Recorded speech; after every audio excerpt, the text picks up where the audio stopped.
All right, let's dive right into some of the incredible impact that we've seen from Subsplash Giving. First and foremost, Mm. as you know, throughout this entire event, we've been talking about how do we simplify processes any way we can to help you multiply what you're doing at your church or within your organization. Giving is no exception to that. We want to simplify generosity to multiply growth. One example of that is we are so thrilled to even share today that this year, through our Grow Curve program, again, if you don't know what that is or you want more information about that, I would encourage you to reach out to our client success team so they can explain that to you. But in its simplest form, the more you process, the more your rates go down. Because of that, we were able to give over $1 million back to our clients this year because of Grow Curve. This is just one Yeah. thing that we are thrilled about. I can't believe, I Yeah. love it that not only do we say, gosh, we want to partner with you. We want to partner with you to see your vision and your mission go further into the world. We actually back it up with stuff like this. Eric, let's go, man. Let's go. But Yeah. hey, what else? Suit up. What else do we have in the giving area? Well, we have made some changes to non-charitable payments, and we want to show you what those are now.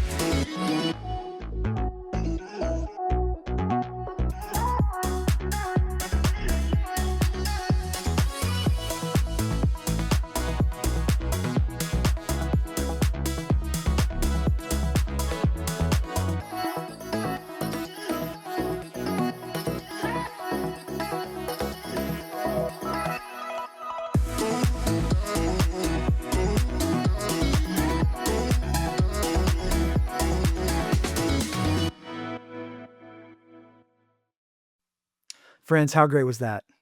This year, we made a ton of improvements. As you saw, a ton of improvements to non-charitable payments, payment forms, event payments, and even payment reporting. So how can you use these? Just some use cases that we've seen. Gosh, are you collecting funds for camps, retreats, events? Maybe you're taking money at your merch store. Maybe you're selling coffee. Even tuition. We know that some of our churches out there have preschools that you're running, or you're collecting tuition for different things that you're doing. Maybe you're running a college, a pre-college out of your church. Lots of different use cases for non-charitable payments. And now we're going to dive into some brand new updates and enhancements on the giving side of things. So let's check that out. When it comes to taking donations as a church, some of the biggest donations you'll receive may come in forms you've never handled before. You may have people asking if they can donate stock, crypto, QCDs, DAFs, and more. With Subsplash Giving, the answer is an easy yes. Although less frequent, these gifts tend to be much larger and give the donors a huge tax benefit. Donors can find stock and crypto options right in your mobile or online giving experience and complete the gift through our partnership with Given. Non-cash gifts like these, as well as in-kind donations, qualified charitable distributions, and contributions through donor-advised funds, can now be tracked alongside everything else through donation entry. They can even count toward campaigns and pledge progress. In order to acknowledge the generosity of your donors while staying compliant with tax deductibility laws, these donations will show up in a separate section on your tax statements. And with our updated tax statements, you can now also add custom notes and combine tax statements by households. We're excited to see how these improvements boost generosity and simplify your tax statement season.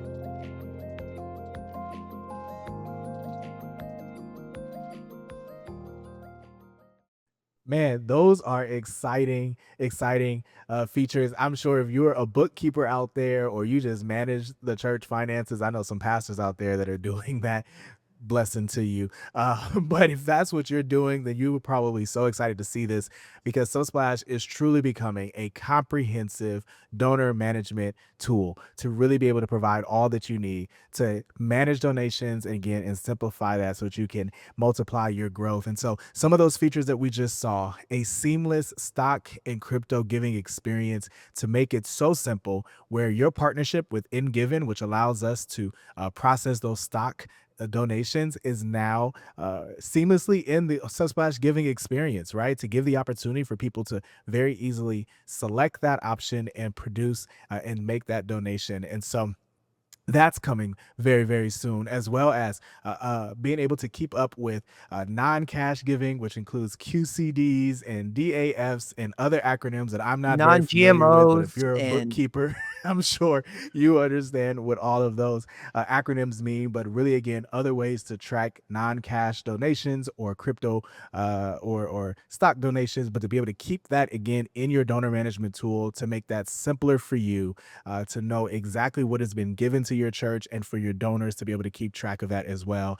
And then probably our most requested feature on the giving platform, probably top of Canny, which is our feature request system, household statements to make this so simple for you to produce statements for Mr. and Mrs. Archer in one versus separately. This is something that is just released in time for end of year and for tax statements going into 2026. This will save you on printing costs, save you on really being able to simplify how those statements are produced. And so really want to encourage you to use those to see this as well, and really excited to be able to offer this to all of our clients. And if you are preparing for the end of year, you are part of that process of generosity and donations, whether you are leading the generosity efforts as a pastor or you are the bookkeeper kind of keeping up with it. We invite you to join us next week for a webinar with Finch where we will talk about end of year strategies and